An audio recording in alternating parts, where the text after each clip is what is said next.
Olá, sejam todos muito bem-vindos a mais um episódio do podcast Fala Go. Um podcast, como você já sabe, oferecido pela Copego, Cooperativa dos Ginecologistas e Obstetras do Estado do Ceará, e também uma grande parceria com a COPED, Cooperativa dos Pediatras do Ceará, sempre levando informação e conteúdo sobre saúde e bem-estar com segurança e credibilidade, que hoje em dia a gente está precisando muito de informações sobre saúde e bem-estar, mas que a gente possa confiar. E aqui no podcast Fala Go, você pode confiar. E a Renata hoje trouxe mais um convidado muito importante para conversar com a gente hoje. Renata, quem você trouxe? Isso mesmo, o doutor João Osmiro Barreto, que é pediatra e neonatologista e diretor-presidente da Cooperativa dos Pediatras do Ceará. A gente vai conversar hoje sobre o teste do pezinho. Doutor Osmiro, muito obrigado pela sua participação, doutor.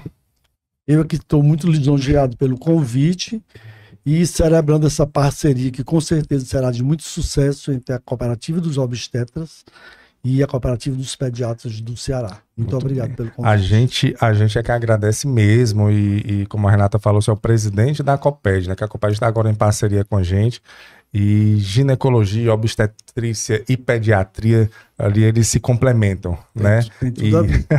Tem tudo a ver, e nessa, juntando forças mesmo para levar informação para a população, que esse é o nosso objetivo.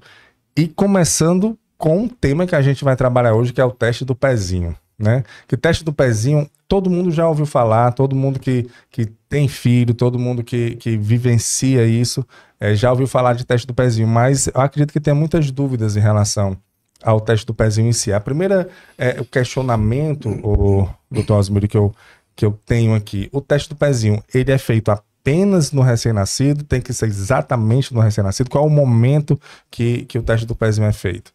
Essa pergunta é muito pertinente, muito importante, que é uma dúvida constante para as mães e os pais, principalmente aqueles de primeira vez. Então, eu sempre gosto de falar qual é o momento ideal para a colheita do teste do pezinho. 3º, 4º e 5º dias de vida. Aí existe aquelas mães que são mais críticas, doutor, mas eu quero o melhor dos mundos, eu quero o melhor dia.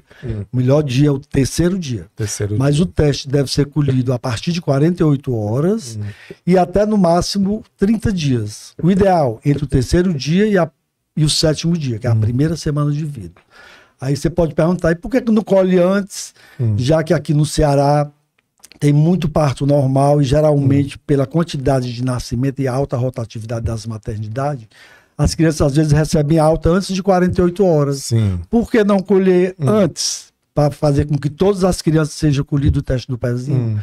Já que ele é obrigatório por lei, ele é obrigatório, ele é gratuito, ele tem que ser feito realmente. Então, se o teste do pezinho for colhido antes de 48 horas, ele vai dar falsos resultados. Por quê? Porque algumas patologias que ele vai detectar para fazer a prevenção e o tratamento, eles dependem de uma dieta. E uma criança normalmente tem uma dieta mais acentuada, ou mamando, ou alguma outra. Lembrando, melhor dieta, leite materno exclusivo. Né? Tá? Sim. Então, a partir de 48 horas, o intestino já está funcionando melhor e esse teste do pezinho vai ter mais fidedignidade em detectar aquelas doenças que podem ser prevenidas, evitadas ou tratadas, dependendo da doença. Ah, certo. E se demorar também muito, Crasso, é o oposto, né? Demora muito, você perde um tempo de ouro para tratar aquela criança que tem, porventura, algum tipo de patologia que é detectada no teste do pezinho, e você perde um tempo essencial. Então, repito, momento ideal, 3º, 4º e 5º dia de vida. Certo. Mas, caso não conseguiu até o 5º dia, você tem até 30 dias para fazer. Exatamente. Mas a questão de você... Já a gente vai para a questão dos benefícios, né? O que é que exatamente o motivo. Mas se passar de 30 dias, o motivo seria apenas porque você não vai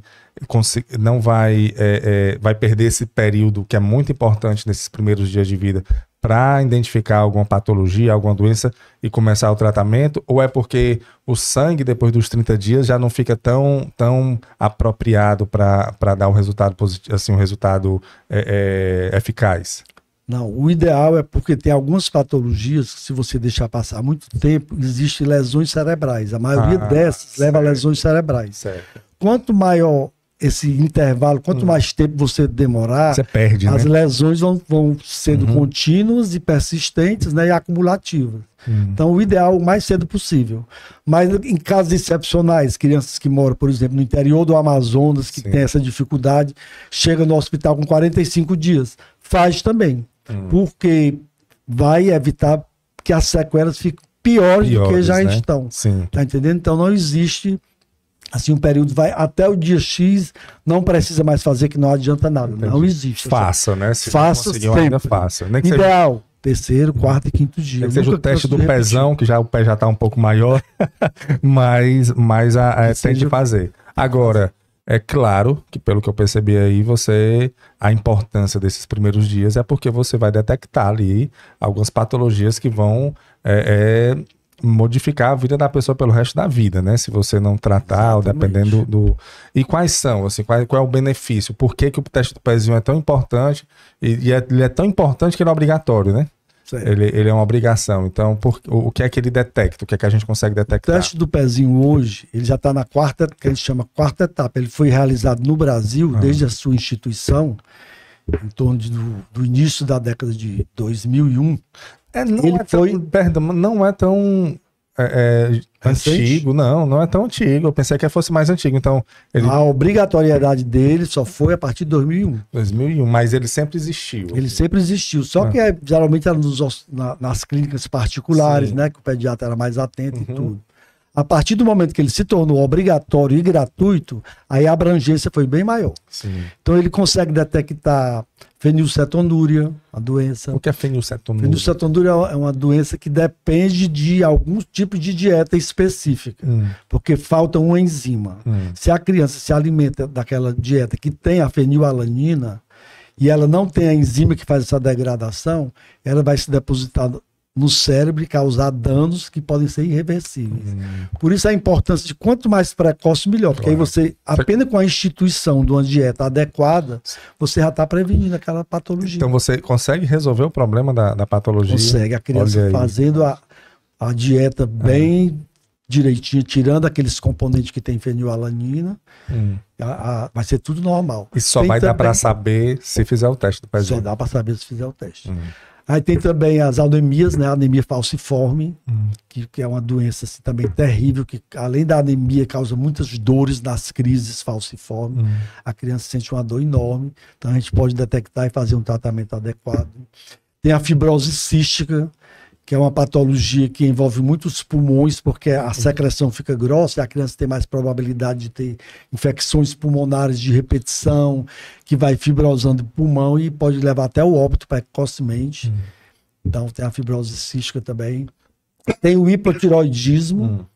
A criança pode ter o hipotireoidismo, você faz a dosagem hormonal e, se for o caso, né, for o diagnóstico, você vai fazer a reposição hormonal, a criança não vai ter problemas, principalmente problemas neurológicos, né, que o hipotireoidismo leva a dano cerebral também permanente.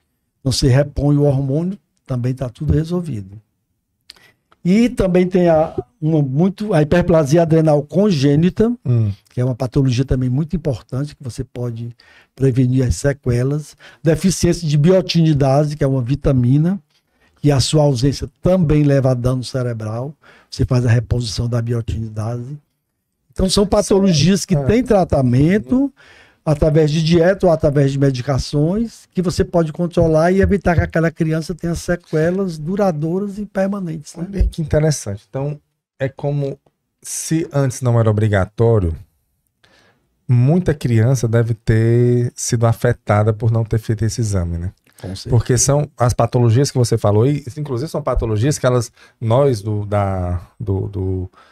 da sociedade comum não escutamos muito, né? Acredito que os pediatras e quem está no meio médico ali já escute mais, mas a gente não escuta muito justamente, acredito eu, porque são doenças que detectadas já são tratadas e não levam a sequela maior para a criança e consequentemente para o indivíduo. Então, mas antes de ter do teste do pezinho ser obrigatório, acredito que muita criança deve ter sofrido com isso, né, doutor? Com certeza. E uma coisa interessante também, Carlos, é que o recém-nascido, quando você examina, ele pode estar totalmente normal. Não existe um exame que eu vejo através do exame físico, da ausculta pulmonar, ausculta cardíaca, a palpação, um exame completo, mesmo neurológico também, eu não consigo detectar. É o teste do pezinho é que vai fazer essa detecção dessas substâncias que estão erroneamente, níveis errôneos no organismo. Olha, então você não consegue dar o diagnóstico só olhando. Tem que fazer o teste do pezinho. É porque assim, a criança, ela, a não ser que esteja muito aparente, seja uma deformação física, né, ali que você consiga ver a olho nu, aí você consegue detectar. Mas algo interno, né, assim, no sangue, nas enzimas, como você falou aí, realmente é muito difícil. Eu acho que muitas crianças, antes de ser criado o teste do pezinho, devem ter sofrido aí, porque realmente não tinha como. Teve uma... A gente conversou aqui, Renata, como era o nome daquela doença da Fátima, que era... AME. AME, né? Atrofia muscular espinhal. Atrofia muscular espinhal. Rapaz, ela veio aqui conversar com a gente, trouxe um fisioterapeuta também, e ela disse que no teste do pezinho, eles conseguem, só que tem que ser, é um teste do pezinho diferente que tem que fazer, porque você consegue, junto com o teste do pezinho, você consegue detectar que a criança pode desenvolver essa doença e fazer o tratamento. Aí ela estava na luta para que isso fosse obrigatório, como o teste do pezinho é. Ela disse que é um exame que não é o teste do pezinho, mas que teria que ser obrigatório igual o teste do pezinho, porque aí evitaria que as crianças desenvolvessem essa artrofia, porque realmente a qualidade de vida de quando você detecta antes muda totalmente de quando você não detecta. E aí eu tenho ela estava querendo colocar isso no SUS, né? Estava querendo colocar isso no Sistema Único de Saúde obrigatório. E o teste do pezinho né? Então, ele pode ser... Então, se você tem uma criança hoje no hospital público, obrigatoriamente ela tem que fazer o teste do pezinho. E no particular também. Também. Não é isso? É obrigatório por lei. Ele é obrigatório por lei e é gratuito. Com relação gratuito também no particular, só no particular? Também, obrigado. Toda criança, é um direito da criança, inclusive se a criança não fizer por algum motivo, ou negligência dos pais, ou não tiver o tempo, ou não acreditam, esses pais podem ser punidos. Olha aí. É obrigado por lei.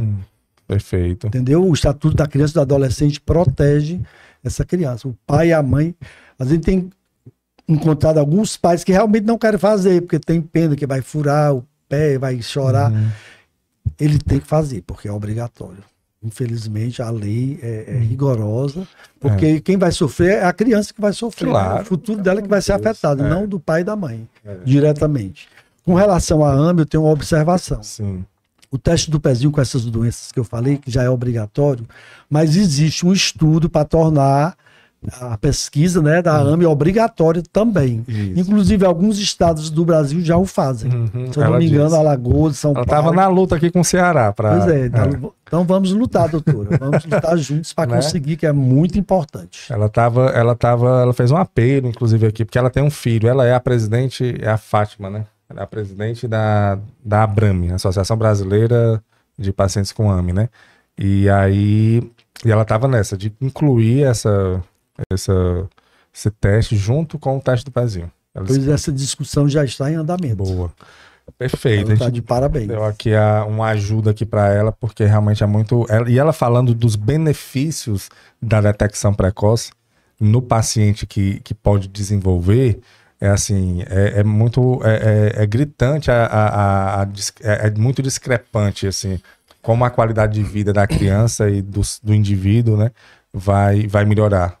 Pelo simples fato dele iniciar o tratamento. Uma pergunta muito comum, que as mães e os pais, o cuidador pergunta, eu tô com o teste do pezinho alterado, e agora? Aí elas ficam loucas. Quando eu fazia consultório, elas ligavam, doutor Osmir, tem uma coisa aqui alterada, e agora o que é que eu faço?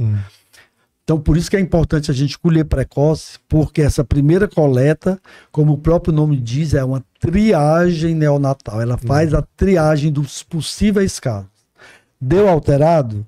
Essa criança vai voltar lá no posto de coleta ou no laboratório central, no lugar que ela fez, e repetir esse teste do pezinho. Tá bom? Por isso que é importante uma coleta correta para a gente não perder esse time. Porque o que acontecia há muito tempo atrás, tinha muitas coletas errôneas. seja por coletar pouco sangue, dar pouca amostra, ou muito, que também é prejudicial. Existe um material que você colhe, tem uma circunferência. Então a bolha tem que preencher aquela circunferência. Se você botar muito pouco, a máquina, né, o computador lá, a IA não vai fazer a leitura, então não vai dar. Se você botar demais, também vai comprometer. Então tem que ser preenchendo uma gota suficiente que preencha aquela circunferência, num período entre 3º, 4º, 5º dias de vida, porque se der uma alteração, essa criança vai ter que repetir esse exame. Então, como tem muita criança em termos de Ceará, que pode morar em qualquer, dos 184, ela pode morar em qualquer um. Então, tem que entrar em contato com essa família para fazer uma recoleta, às vezes elas têm que ir para uma outra cidade próxima, porque a dela não faz. Então, isso aí vai perdendo tempo. Sim. Mas quando o diagnóstico é fechado através de 2 testes, aí ela vai para o centro de referência, que aqui no Ceará é o Hospital Infantil Albert Sabin. Aí lá ela vai ser orientada, tudo. Se for preciso tomar hormônio, vai tomar, medicamento vai tomar, vitamina, ou apenas a dieta, dependendo da patologia que for diagnosticada, ela vai ter o tratamento e o acompanhamento específico para aquela patologia. Perfeito. Então, a mãe não deve se assustar. No primeiro deu errado. Né? Tem alguma coisa errada aqui, doutor. Vamos fazer o segundo para confirmar, para dar um diagnóstico preciso, porque é um tratamento que se prolonga, alguns deles pela vida toda. Então, o diagnóstico tem que ser 100% correto. Então, o primeiro é como se fosse uma espécie de triagem. Tanto que o nome é triagem neonatal.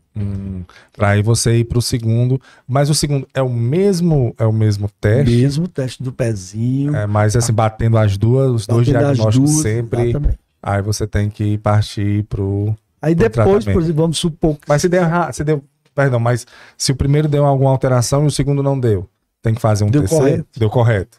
Pronto, e aí, vai acreditar em qual? Aí algumas mães exigem, não, eu quero fazer o terceiro. O terceiro. Mas normalmente quando dá normal, é porque é normal mesmo, porque os testes são bem específicos. E nos casos que são diagnosticados depois da triagem, aí vão fazer exames específicos para aquela doença. Sim. Para poder fechar o diagnóstico e fazer o tratamento adequado. E aí aqui no caso, aqui no Ceará, é o Albert Sabin que recebe essas crianças que vão iniciar o tratamento. Perfeito. Uma coisa que a gente notou, Crasso, quando eu fiz parte da coordenação do teste do pezinho há um tempo atrás, lá da CESA. Sim. Que a gente tinha muito resultado falso. Era assim, assustador o percentual. E a gente foi pesquisar, estudar, e uma das principais causas era uma coleta inadequada. Seja por pouco sangue, ou muito sangue, ou sangue contaminado. E nós temos em Fortaleza 184 municípios e hoje 370 postos de coletas no Ceará. Tá? Então, a gente fez um treinamento de qual seria, como é a coleta ideal. Porque a gente foi visitar os postos, principalmente de Fortaleza, o que é que acontecia? Colhia bem direitinho, mas às vezes colocava no varal, no meio do sol, aquele papelzinho com sangue. Aí ressecava, tornava inútil. Aí eu tinha que chamar aquela criança, reconvocar para fazer a primeira, então perde um tempo precioso. Ou então, colhia e ia botando ali numa bancada. Eu encontrei até colocando em bancadas do banheiro. Então aquele papelzinho ele era contaminado por bactérias, né, no banheiro, e elas progrediam. Quando chegava aqui no LACEN para fazer estava inviável também. Eu tinha que localizar aquela criança. Então era muito erro de coleta. Sim. E a gente fez um treinamento, coisa simples. Na época o centro de referência do Brasil era em Minas Gerais. Então nós fomos para Belo Horizonte fazer o treinamento de uma semana para ver o que é que eles faziam de bom, né? Para a gente não ir criar a roda, e sim fazer o que já existe, o que está sendo feito, que está tendo sucesso. E a gente viu lá uma que eles chamavam de pirâmide, uma pirâmide bem bonitinha, que tinha logo da Secretaria de Saúde lá do estado de Minas Gerais e tudo.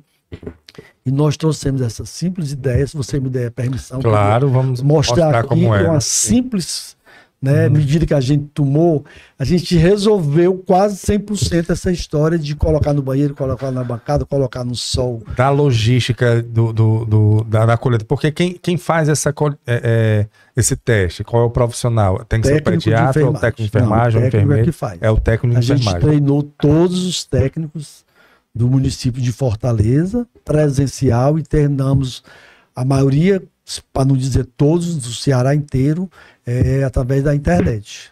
Né, com aulas online, a gente conseguiu e teve uma melhoria assustadora. E aí você tem uma técnica que melhora, faz essa logística ficar bem mais eficaz, faz esse processo. Exatamente. Porque pelo que eu entendi, o técnico ele faz o sangue, né? Ele faz o recorde do sangue e guarda em algum local, que é um papel, é isso? É um papelzinho. E aí esse vai para o laboratório. Vai para o laboratório central, que concentra todos os testes do pezinho do Ceará. Pronto. E aí o laboratório dá o laudo, retorna o laudo para o próprio local que fez o teste. E aí, ou o próprio laboratório já entra em contato com a mãe ou... Antes de falar nisso, eu queria dizer, por exemplo, eu colhia no interior. Colhia direitinho, secava de tudo normal. Aí o motorista, quando vinha deixar do laboratório central, pegava o papel e botava no painel do carro. Rapaz, olha aí. Aí pegava o sol, aí não utilizava também. Então são vários motivos que a gente viu que por que dava tanto teste errado, né? E era teste assim... corrigir com orientações. Porque a logística disso é um processo, né? Você está levando um exame importante, a vida daquela criança. E aí você guardar em cima de uma pia ou no varal, ou transportar no painel do carro, esquenta, aí não dá certo, né? Tem que ter... Aí vocês fizeram todo um trabalho para poder padronizar isso. Padronizar. Porque no interior, o que é que acontecia? A criança colhia o exame segunda, terça e quarta, mas o carro só vinha na sexta. Então esse período de segunda, terça, quarta e quinta ficava no sol, aí não prestava, ou ficava numa pia, ou ficava em cima de uma bancada. Então tinha todos esses percursos. E aí você não conseguia dar o resultado, o diagnóstico, ou no caso o resultado, né? Você não conseguia dar o resultado, ou saía... Não conseguia, a máquina simplesmente nem lia, nem passava, porque ela não reconhecia a coleta ideal. E aí me veio uma outra dúvida, antes da gente demonstrar isso, que eu fiquei curioso. A gente falou aqui que quando dá alguma alteração no exame, aí tem que fazer um outro exame para poder confirmar. Mas se o exame está todo ok, é confiável, já que realmente não tem nenhum problema, não precisa de um segundo exame, não? Não precisa. Para essas patologias que o Brasil classificou como gratuito e obrigatório. Perfeito. E aí, como é que você orientou os técnicos a fazer isso? Então foi uma coisa muito simples. Lá em Belo Horizonte era lindo, era de acrílico, com a logo da Secretaria de Saúde de Minas Gerais. Nós pegamos... Sim. Tu consegue abrir aí, Tony, para ver? Nós pegamos simplesmente uma folha de papel. Essa é uma folha de ofício, né? Folha de papel ofício. Um pouco mais grossinha, comum, né? mas pode ser a comum também. Eu trouxe mais grossinha para dar mais estabilidade. Ah, certo. Eu faço essa dobra, né, uma dobra mais aqui comum. no meio para pegar. Sim. Vou fazer um triângulo. Certo. Aí você pode usar um grampeador, pode usar fita adesiva, ou então aquela cola em bastão, de tal forma que fique assim, ó, que ele tá estável. Ele consiga ficar, ficar em pé. Aí com a tesoura, eu faço aqui alguns cortes. Posso fazer 4 ou 5 ou 6, dependendo, porque tem posto de coleta que é mais simples, sim, que colhe por dia 2 ou 3, né, que é no interior pequeno, mas onde colhe mais, é isso. Aí você pega o teste, suponhamos que aqui é o teste do pezinho, a bolinha tá aqui, no lugar de eu colocar na pia ou no varal, no meio do sol, eu faço só isso. Eu deixo aqui, aí posso deixar aí num lugar arejado, tranquilo, que não tenha umidade, nem tenha muito vento. Só uma pergunta. Esse daqui é o teste do pezinho. É o local onde fica o sangue. A gota do sangue. Então a gota do sangue fica aqui, aí você coloca aqui como se fosse um suporte, né? Um suporte, pronto. Se ficou aqui, você bota para cá. Uma medida simples que as pessoas não tinham E depois que a gente introduziu isso aí, todo mundo fez e ligava para mim, doutor Osmiro, dá certo, é muito bom. Acabou o nosso problema de botar no sol e o papel ficava ressecado. Quer dizer, porque sem um suporte, você pega e solta aqui, né? Vou botar aqui. Aí, vai botando o outro pra cá. Aí acaba danificando. Se não tiver enxuto, ele vai melar o outro. Vai misturar sangue vai misturar, com sangue. vai contaminar. E aí quer aqui dizer, você separa. Uma pirâmide sem logomarca, sem nada, simples, feita num papel A4 mesmo, né? Normal, e que faz um efeito extraordinário, que vai fazer toda a diferença na vida e no futuro dessa criança. Olha aí, cara. Rapaz, vou botar aqui só. Pega aqui, Tony, ó. Quando a gente teve a oportunidade de treinar todos os postos de saúde de Fortaleza. Separado. E aí o técnico que vai fazer o exame, ele utiliza isso daqui e já deixa lá. Só vai mudando o papelzinho, né? A torrezinha. Exatamente, com o nome, aí tem a identificação da criança, o nome da mãe, o sexo, a hora que nasceu. Interessante, viu? Tem o nome, né, a identificação, aí tem o dia que nasceu e a hora que nasceu. Por quê? Se por um acaso tivesse sido colhido antes das 48 horas, a IA lá do laboratório já descarta. Ele nem entra. Olha aí. Porque ele vai dar um resultado que pode ser irreal. Por quê? Porque existem hormônios da mãe que passam para o neném. Eu vou detectar um hormônio materno, tipo um T4, TSH, que não é da criança, e vai dar alterado o que não é real. Sim. Então a IA, né, o próprio aparelho lá, ele vai, detecta, já descarta. Isso aqui não valeu. Tem que chamar essa criança para fazer uma nova coleta porque foi inadequado. Aí uma pergunta comum que surge. Nossas maternidades são superlotadas, né? César Carlos, principalmente o HGF. As grandes maternidades, os Gonzaguinha também.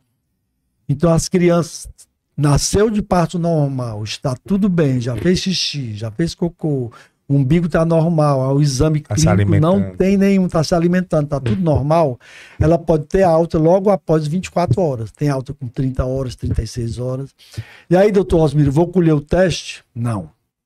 Não adianta colher o teste. Essa criança vai para casa e ela é remarcada com 48, 72. Ela voltar. Retorna para o hospital. E aí faz o teste. E aí faz essa coleta. Até os 5 dias do nascimento, né? Tem que fazer. E aí faz o teste. Isso é muito importante. E ela é muito bem orientada para isso, né? Assim, muito bem orientada, tudo escrito, dizendo o dia que ela deve voltar, onde ela deve voltar, a pessoa que ela vai procurar. Então, a gente tem isso muito bem estabelecido. Perfeito. Rapaz, é muito bom, é uma ideia muito bacana aqui e aí o transporte melhorou, né? Porque Melhorou. Pronto, aí secou. Tá tudo sequinho, bonitinho. Eu tô em Quixadá, por exemplo, né? Vamos citar um município qualquer. Aí eu junto, depois de seco, juntar, né? Introduzo, boto lá o nome, que agora é tudo computadorizado, né? Boto o nome da criança, da mãe, tudinho. Boto no envelopezinho, bem bonitinho. Aí o motorista vem deixar. Sem colocar no painel do carro, né? Já orientado, que não deve. Né? E já melhorou, porque ele vai dentro do envelopezinho, claro, já melhora também, né? Porque antes, como às vezes era só 1 e 2, inadvertidamente o motorista podia colocar no painel, né? Entendi. E aí inutilizava aquele exame. Perfeito, pois aí, então deve ter melhorado muito, né? Melhorou bastante. Pra cá os problemas com o exame devem ter caído, né? Foi muito interessante que a gente treinou todos os postos de Fortaleza, né? Na época, e eles vibravam demais e queriam fazer na hora essa pirâmide. Eu quero fazer ser assim, tá rápido. Certo, doutor? É rápido e simples e resolve. Sim. Então foi uma melhoria assim maravilhosa. Perfeito. E, doutor Osmiro, a gente conversando aqui sobre o teste do pezinho, é o sangue, né? Por que o pezinho? Por que não o teste do dedinho? Né? Assim, tem algum motivo específico? Tem. A criança, tem alguma coisa ao contrário do que se pensava alguns anos atrás, as terminações nervosas de dor, elas já estão presentes logo após o nascimento. Então, há um tempo atrás, acreditava que a criança não sentia dor. Então fazia exame, não sente dor não, né? Ela não falava nada. Achava-se que então não tá doendo. A conexão nervosa não tinha sido desenvolvido completamente e a dor não chegaria. É exatamente o contrário. Como elas são imaturas, a mensagem da dor chega mais rápido e mais intensa. E a criança não sabe discernir. Então, se ela é furada uma vez, na segunda vez a dor é maior do que a primeira vez. Certo. E ela fica tipo na expectativa que já vem uma terceira também. Sim. Então, por que o pezinho? Porque é um lugar que tem menos Doar. A dor é um pouco menor do que se for no dedo, furar o dedo ou furar. Tá entendendo? Porque o adulto normalmente no dedo, né? Vai fazer esses. E outra coisa importante também, que aí o teste do pezinho, existe um local específico do teste do pezinho, não é o pé inteiro. Eu chegar lá e parte do cutucar o dedão, não. É na parte do calcâneo, protegendo a parte mais final do lado. Existem fotografias bem interessantes. Você pega o calcânio, aquela parte central você despreza. Você colhou do lado direito ou do lado esquerdo. Esquenta um pouquinho, às vezes está frio. Aqui no Ceará é pouco comum, né? Tá frio. Mas em outros estados que é mais frio ou na serra, você aquece o testezinho ali com a mão. Não deve passar álcool e deixar aquele álcool melado, que pode interferir. Aí secou direitinho, você faz a coleta e a gota, uma gota espessa, única, para colocar no papelzinho de filtro. Olha que interessante essa informação para a mãe de primeira viagem ou a mãe que vai fazer o teste de pezinho, os pais, né? É no calcânio, não é em qualquer parte do pé, né? O profissional chegar lá e for furar no meio do pé, não tá certo. É no calcanhar, né? Exatamente. Liberando a parte central. Sem ser no meio aqui, na parte lateral, né? Ou esquerdo ou direito, dá uma furadinha lá. Olha, bem interessante. E para as mães também, que é muito importante, se esse neném, a gente fazia muito na prática, botava para mamar na hora da colheita. Porque na hora que ele tá mamando, aí tem o aconchego, tem o apego, né? Mãe, filho, tem toda aquela interação, olho no olho, que a prática eu ficava impressionado. O neném não dá nem confiando, nem sente, continua lá sugando, maravilhoso, não chora nem nada. Né, não dá para competir. Com o amor materno. Agora você fala uma coisa bem interessante, essa questão de que a dor fica mais intensa. Você for uma vez, vai de novo, ela tá mais intensa e a criança fica mais desesperada. Eu tive filho na pandemia, 2020, ele nasceu em abril de 2020, no pico assim da pandemia. E aí a criança ela tem várias vacinas, né? Os primeiros meses aí na época, como a gente não podia sair, o laboratório ia lá na minha residência para acolher, né? E aí chegava lá uma pessoa, né, toda de paramentada e furava, né, as perninhas, a injeção era bem, chorava e tudo. Aí eu fui tomar minha vacina de Covid. E ele foi comigo no carro, né? Eu, a minha esposa, ele. Quando eu cheguei, foi ali no centro de eventos, no estacionamento. Quando eu cheguei para tomar, que ele viu, ele tava com a mãe dele aqui, e eu dirigindo, e eu do carro mesmo, eles vacinavam no carro. Quando ele viu a pessoa toda de branco lá, rapaz, esse menino deu um grito, porque ela chegou com a agulha e de branco, pensando que era para ele. Olha que interessante, né? Eu fiquei... E ele não era, ele tava atrás, a gente nem pegou nele nem nada, mas a memória, né? Quando ele viu, ele começou a gritar, como calma, não é pra você, não é, sou eu que vou sofrer agora. Então, realmente, essa dor e fica, né, ali no consciente da criança. E outra coisa, e também a interação da criança com o mundo externo, ele já começa na barriga da mãe. Né? Porque ela tá ali no aconchego, quentinho dentro do líquido, se movendo. A mãe tá falando, ela tá ouvindo a voz, o pai tá chegando perto, ele tá ouvindo. Por isso que a gente manda muito a mãe conversar com o neném. Né? Dizer aqui a mamãe e o pai também conversar, porque o timbre de voz, como o líquido é um ótimo transmissor do som, então a criança dentro do útero ela escuta e grava o timbre da voz. Ou uma música mais suave que você bote para tocar, isso aí já tem trabalho científico comprovando. Bacana, né? Você tem mãe que bota aquela mesma música, de preferência uma música lenta, uma música de piano, uma valsa, que são músicas mais tranquilas. Até nos partos, né, doutor? Agora estão colocando as playlists, as playlists que bota pro neném escutar. Olha, engraçado. Aí quando ele tá na barriga da mãe, ele se acalma, fica bem quietinho. E quando ele nasce, que a mãe coloca aquela mesma música, ele tá se danando, aí a memória, né? Ele consegue compreender e lembrar e fica bem tranquilo, só ouvindo. Eu vi um vídeo bonito, rapaz, foi de um pai, a criança acabou de nascer chorando, aí o pai chegou perto e começou a conversar com ele. E aí ele se acalmou. E aí o pai, era a mesma forma que ele conversava quando ele estava na barriga da mãe. Então, assim, o pai explicando, né? Eu conversava assim com ele quando ele tá na barriga, eu encostava o meu rosto na barriga e ficava conversando assim. E aí ele chorando, ele começou a conversar e aí ele se acalmou. É incrível, né? O timbre de voz. E a natureza é tão soberana, né? e é tudo que tem de bom, que a gente tem aquela linguagem da mãe, principalmente da mãe e do pai, né, do cuidador, que a gente chama de mamanhês. Neném, tá. Existe uma vibração sonora diferente que a criança capta mais e realmente ela presta mais atenção. Olha aí que interessante. É o bebê da mamãe, neném. Algumas pessoas acham bobagem, mas não é. Aquilo ali é a própria evolução, né, da humanidade que levou a gente saber, a mãe saber que aquele timbre, aquela tonalidade, ela chega mais profundamente no seu neném. Perfeito. A natureza... A gente vem conversando aqui com todos os profissionais da área de saúde e a gente sempre vê como a medicina está evoluindo, né?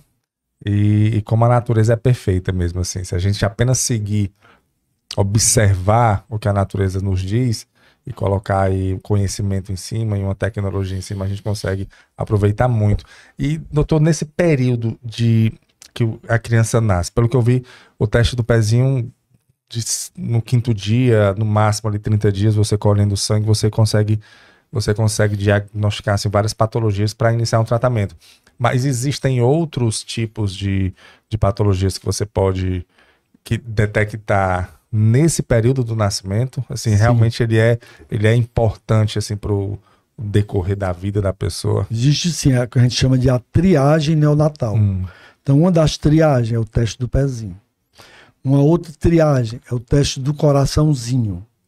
Também é um teste super simples, que deve ser feito a criança ainda internada. Colocam saturímetros no pezinho, né, de preferência o pezinho direito e a mão esquerda, por causa do... Porque eu não vou explicar cientificamente, não, que complica. Mas coloca lá no pezinho e na mão, e ele faz a leitura, e dependendo dessa leitura de saturação, né, entre 80 e 100, ele detecta algumas patologias cardíacas. Que aí você faz uma triagem. É a mesma coisa que eu falei do teste do pezinho. Deu alterado? Deu. Mas é uma triagem. Aí você vai para um exame mais específico. Que no caso é um ecocardiograma, que você vai detectar se ela tem realmente uma patologia cardíaca ou não. Né? Porque existe aqueles casos de hipertensão pulmonar transitória, que é assim... Tentando resumir assim o máximo. Sim. Quando o neném entra na barriga da mãe, quem faz todas as trocas de nutrientes é a placenta. A mãe se alimenta bem, uma dieta saudável, e aquilo passa pela placenta, pelo sangue e vai para o neném. Quando ele nasce, que a gente liga a placenta, existe uma inversão, e o pulmão é fechado, porque o neném não respira. É a mãe que faz essa troca de nutrientes através da respiração dela e do sangue que vai pela placenta. Quando o neném nasce, que você liga a placenta, existe uma inversão de fluxo. O pulmão abre, que tinha uma pressão altíssima, ele dilata os vasos, o sangue vai para lá e a criança começa a respirar. Por isso que é tão importante aquele choro no primeiro minuto de vida, né? E aí ele oxigena o sangue, o pulmão abre e ele começa a respirar. Mas ainda continua havendo uma hipertensão pulmonar que vai ser transitória, que ao longo dos dias ela vai ficar normal. Então, às vezes, essa hipertensão é um pouco mais severa, pode dar uma alteração no teste do coraçãozinho, e quando você faz o eco, você observa que está tudo normal. Então, existe esse outro tipo de triagem. Perfeito. A outra triagem é o teste e ele também é obrigatório por lei. Tá? Então, o teste do pezinho, o teste do coraçãozinho, obrigatórios por lei. Tem o teste da linguinha.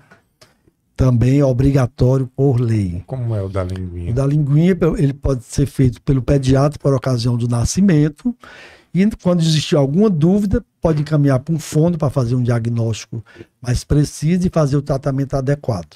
Tá? Mas o pediatra bem treinado, neonatologista, ele consegue dar esse diagnóstico nas primeiras horas de vida. Então esse pode ser nas primeiras horas. Pode, que já nasce a língua presa, a famosa língua presa, né? Entendi. Que vai dificultar na amamentação, quando a criança começar a falar. E aí ele faz o teste, se sentir, ele já consegue resolver. Consegue resolver imediatamente e a criança fica normal. Bacana. Obrigatório por lei.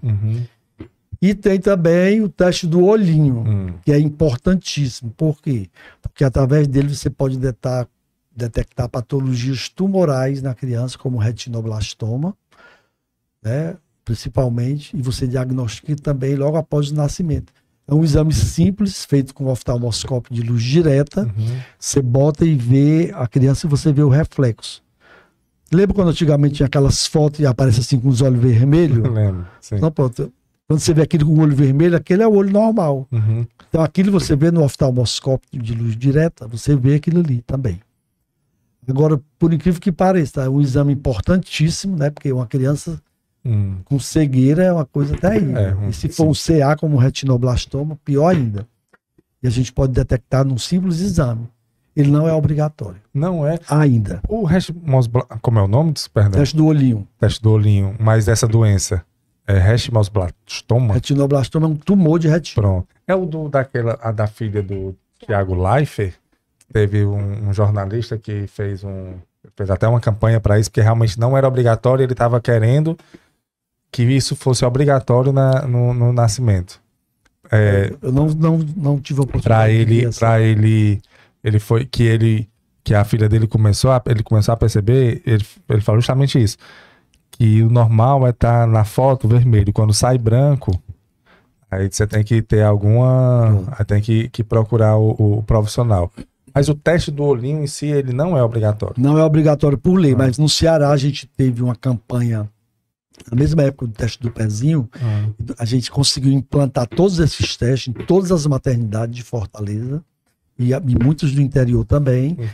E, apesar de não ser obrigatório, implantamos também o teste do olhinho. A gente fez o treinamento de todos os médicos, todo mundo faz. Antes das primeiras 24 horas é feito o teste do olhinho também. Deu alteração, você tem que fazer o quê? É uma triagem, a mesma história. Eu vou triar. Deu uma alteração e caminho para o oftalmologista. Claro. Aí ele vai fazer exames fundo de olho, mais específico, mais detalhado, para dizer qual é o tipo de patologia que está existindo ali naquela criança. Perfeito. E esses daí são até menos complicados, vamos dizer assim, porque ele é nas primeiras horas, né? Pode ser feito. Às vezes, nas primeiras horas, dificulta que a criança nasce com o olho inchado. Mas ele ainda na maternidade dá para fazer, né? Tem que fazer. O teste do pezinho que... Hoje é obrigatório, que eu digo, por exemplo, está na rotina hospitalar. Não é obrigado por lei. Mas está na rotina. Mas está na rotina hospitalar. Toda criança que nasce faz o teste do olho. Então a mãe não precisa sair e depois voltar igual o teste do pezinho, que normalmente, né? Tem que ser a partir de 3 dias. Perfeito. E aqui só falando um pouquinho, nós temos um dos nossos projetos, que a gente chama projeto de doação, né, de melhorar a assistência da criança e do nosso cooperado. Os hospitais, as maternidades que quebram o oftalmoscópio, porque usa demais, né, são muitas crianças. A gente tem feito doações de 1 ou 2 por hospital para garantir que esse exame seja sempre realizado. Existe esse nosso projeto da COPED. Da COPED. Que é muito uma ação da COPED, que é muito bem aceita. Pois é, muito bom. Porque aí vocês estão dando suporte para o exame ser realizado. Porque às vezes a burocracia, né, do estado ou do município demora muito e a criança não pode esperar. Ela nasceu hoje, está de alta amanhã, tem que fazer o teste hoje. Certeza. Então a gente tem feito isso também. E dá muito problema, né? Os equipamentos dão problema?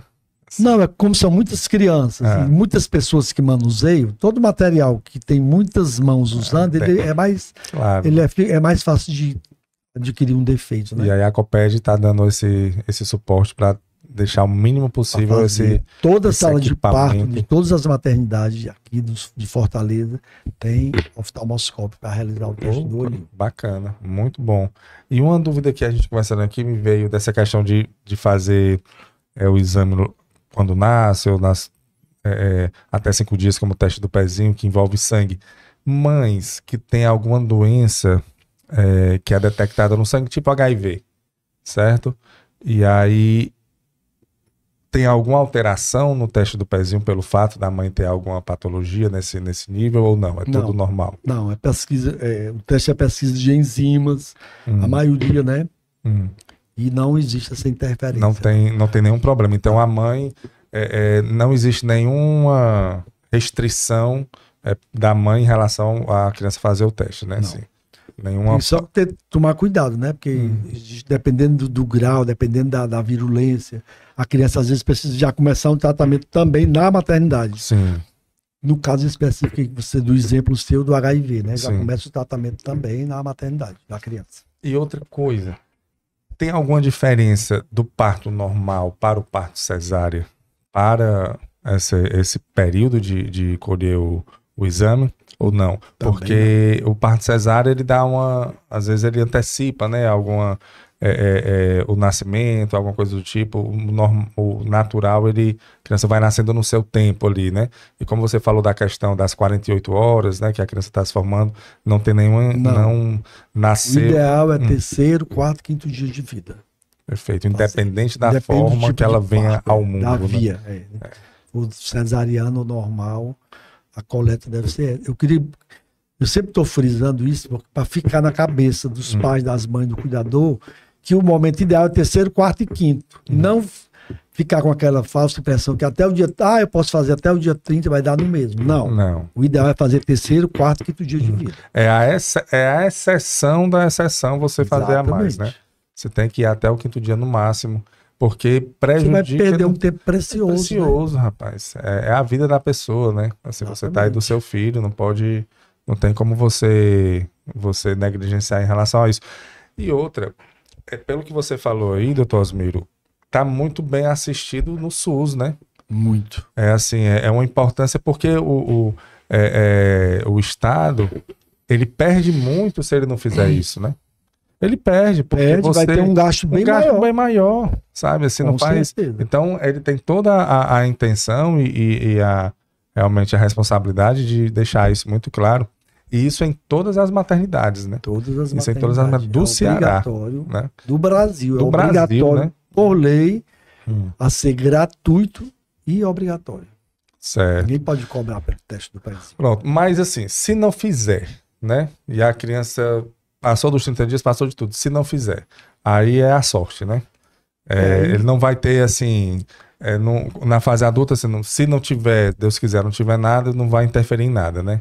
Mas não tem mais como ele fazer. Se ele tiver tudo normal, é como eu lhe falei no começo, pode fazer em qualquer período o teste. Tá de 9 meses, não fez por quê? Não, porque morava no interior, aí se mudou para um outro interior, mais longe ainda, ou se... Algum motivo, a mãe ficou doente na época, passou 3 meses doente, ficou internada. Então existem esses casos excepcionais que não conseguiu colher. No dia que ela conseguir colher, vai ajudar em alguma coisa. Tem que fazer. Certo. Entendeu? Então, é bom que você faça. Falou no início, né? Nunca só fiz. Reforçar isso. Nunca fiz. Doutor, não adianta mais. Adianta, porque as sequelas elas vão piorando. Pode ser um simples aprendizado, dificuldade no aprendizado, em fazer umas contas ali de matemática, e vai piorando, levando até um retardo mental severo, que a criança vai não ter nem condições de interagir com o mundo exterior. Então, tem que fazer, independente da época, mas o ideal, repito, terceiro, quarto e quinto dia de vida. Algumas síndromes consegue detectar, não, né? Assim, tipo síndrome de Down. Acho que não... Exame físico, exame clínico, um médico muito já acostumado, ele consegue ver, né? Que ele é picante no olho, a pregazinha simiesca na mão. Mas o teste do pezinho não... Alterado. Aí você pede um exame de sangue específico, né, para isso. Um cromossomo que vai detectar. Mas muitos são... A gente chama de, assim, tá na cara, que são mas existem graduações, né? Da síndrome de Down, por exemplo. Que você fica na dúvida, então tem que colher o exame de sangue mais específico para... E não é o teste do pezinho, né? Não seria, é o estudo cromossomo. Nesse caso aí. Pronto, perfeito. Mais específico. Perfeito. E eu achei interessante o do coração, voltando aqui pro do coração, que é um dos que você pode fazer logo no início. A gente conversou aqui com uma cardiologista, lembra que ela fazia justamente essa questão na criança. Inclusive, ela informou que até mesmo você consegue detectar ainda na barriga da mãe. Isso é isso mesmo? Tem como... Exatamente. Tem hoje, são os ecos fetais, né? Ecocardiografista fetal. Ele é um médico especializado em fazer o ultrassom, né? Pronto, é isso. No neném, na barriga da mãe. E aí consegue detectar. Consegue. E aí, caso tenha alguma coisa alterada, o que é que vai mais sofrer demais aí? Aí vai ter que ter os médicos se reúnem, ver o período, dependendo da patologia, qual é o período ideal de intervir. Tem algumas patologias que você tem que intervir antes de chegar nas 40 semanas, que é a termo total, né? Por causa do risco. E você pode intervir um pouquinho antes, com 37, 38 semanas, que a criança já está com peso bom e vai poder se operar, porque normalmente o cirurgião cardíaco ele gosta de operar a criança acima de 2 quilos. Por causa do tamanho, né? Um pouquinho maiorzinho do que uma criança, por exemplo, de 750 gramas. Sim, né? sim. Então, aí eles vão definir, essa equipe multimédicos, qual é o período ideal de fazer aquela intervenção. Vão intervir, fazer uma cesárea, por exemplo, naquela criança, que aí já está agendado com o cirurgião cardíaco, com anestesista, tudo agendadozinho, e faz o parto e em seguida faz a cirurgia. A cirurgia, olha aí. Mas quando ela conversou, assim, a chance de sucesso é muito grande. Assim, existe. E aí resolve outro problema que se resolve para a vida da criança, né? E dela com a fase adulta, né? A medicina evoluiu muito, né? Graças a Deus. Rapaz, muita tecnologia que ajuda. Muito. Esse teste do pezinho, ele é super simples. São 2 saturímetros no pé e na mão. Você vê lá, tem a graduação. Se der acima de 90, aí você faz a tabela. Não precisa nem se decorar, tem lá a tabelazinha. Existe a suspeita de cardiopatia congênita? Sim, aí tem lá. Aí você observa. Tem. Solicita o ecocardiograma. A criança não vai de alta. Por quê? Porque existem patologias que elas dependem do canal. O que é o canal? O coração do feto, ele tem o que a gente chama de canal arterial patente. É uma comunicação entre a aorta e as artérias pulmonares, que ele é aberto para poder fazer essa oxigenação que é necessária quando ele está na barriga da mãe. Então, algumas patologias cardíacas, quando o neném nasce, ele continua aberto. Ele vai se fechar após 72 horas, quarto, quinto dia, ele fecha e a criança volta ao normal. Existem patologias cardíacas que eu tenho que manter esse canal aberto, porque se na hora que ele fechar, a criança morre. Certo? Daí a importância do teste do coraçãozinho também na primeira semana de vida. Por quê? Porque se eu detectar uma patologia cardíaca que depende do canal arterial aberto, fluindo sangue, né, da aorta, eu vou usar uma medicação, né, uma prostaglandina, para manter esse canal aberto, para poder manter essa criança viva, até que eu agende a cirurgia, a data com anestesista, cirurgião cardíaco, o hospital, tudinho. Eu mantenho aquele canal aberto e a criança vai para a cirurgia. Deu para entender? Sim, porque se ela não tomar essa medicação, a qualquer momento ela pode fechar e vai a óbito na sua cara e você não consegue fazer nada. Antes da cirurgia, porque tem um período de preparo ali para a cirurgia, né? Então, aí você toma essa medicação para deixar... E às vezes não tem nada, não tem sopro cardíaco, não tem alteração de ritmo cardíaco, não tem alteração de frequência cardíaca. Tá tudo direito, você examinando com o estetoscópio. Não dá para detectar. Tá tudo direitinho, sem sopro, sem arritmia, sem nada. E tem lá uma cardiopatia severa que depende do canal.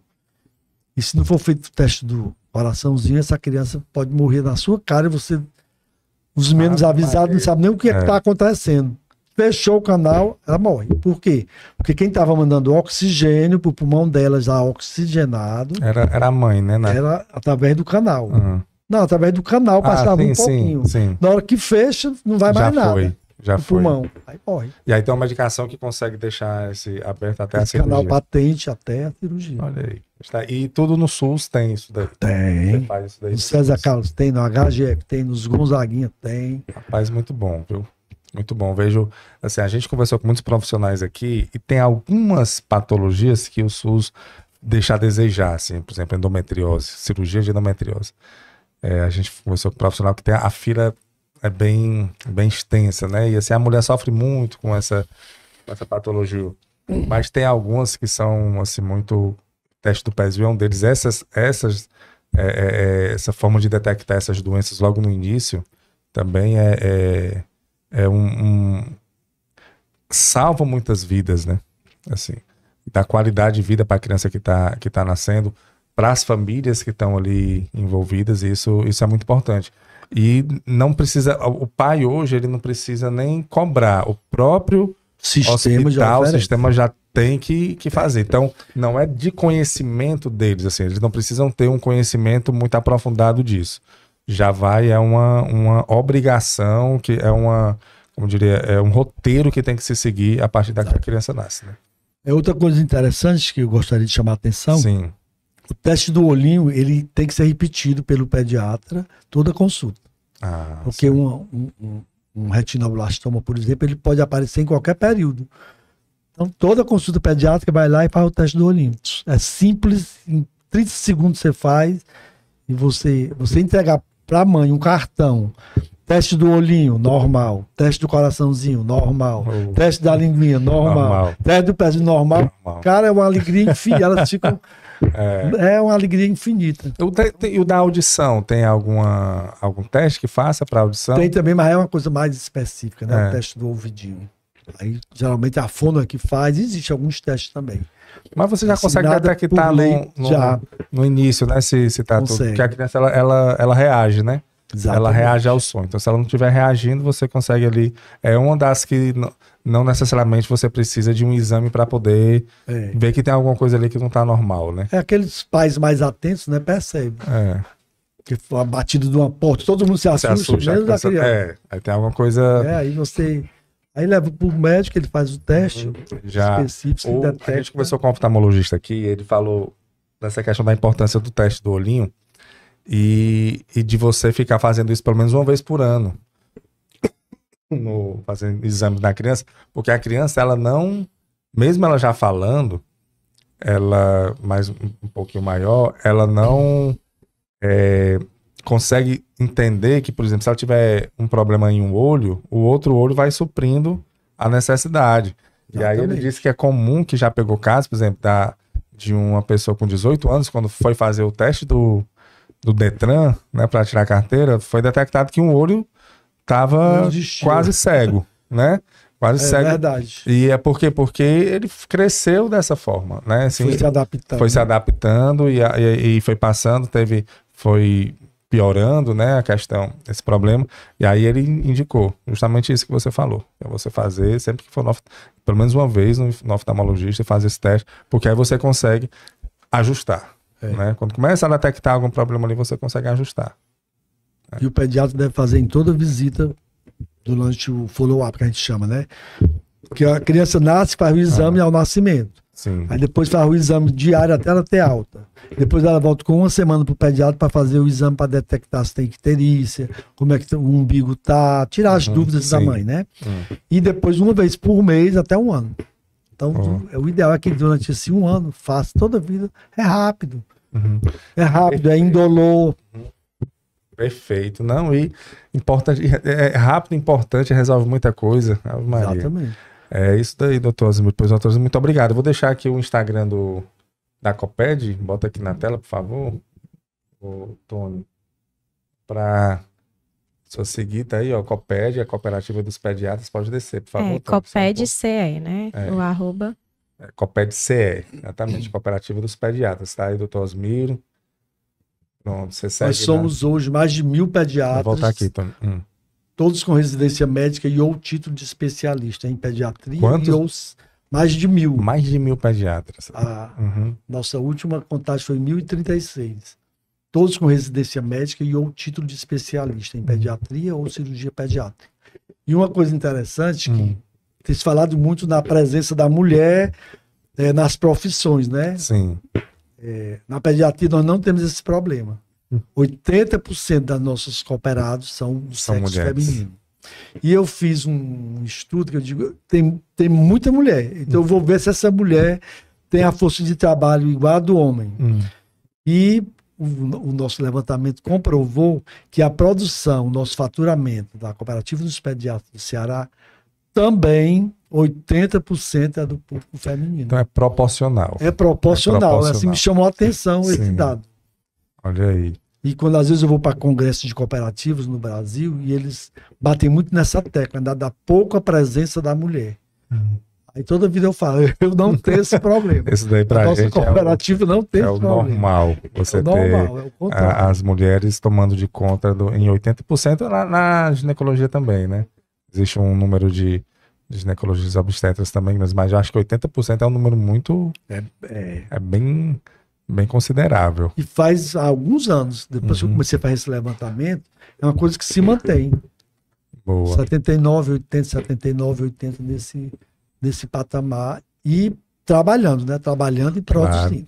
E eu vou dizer, a gente conversou já aqui com os pediatras e a importância hoje do pediatra para os pais que estão tendo filhos hoje é muito importante, porque o mundo está mudando de uma forma muito, muito radical, né?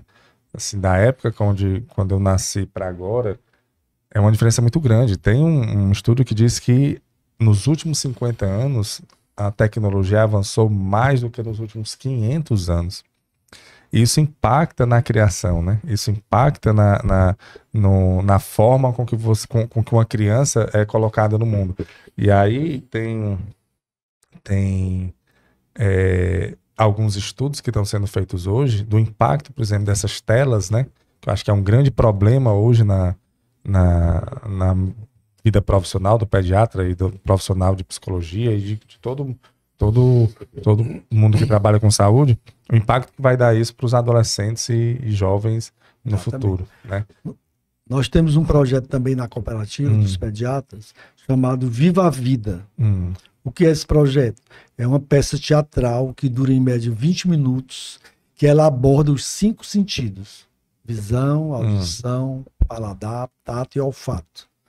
E ela começa, o cenário é uma tela de celular gigante que vai saindo a visão, por exemplo, sai a visão, rompe aquela tela, para poder trazer a criança para pegar, o sentir, o enxergar o mundo real, o ver, o paladar, sentir o sabor, ouvir uma boa música, sentir um cheiro que pode ser desagradável ou não. Ou desagradável. Né? Então é importante que a gente chame a criança e a resposta da criança é impressionante, a interação que ela tem com essa peça.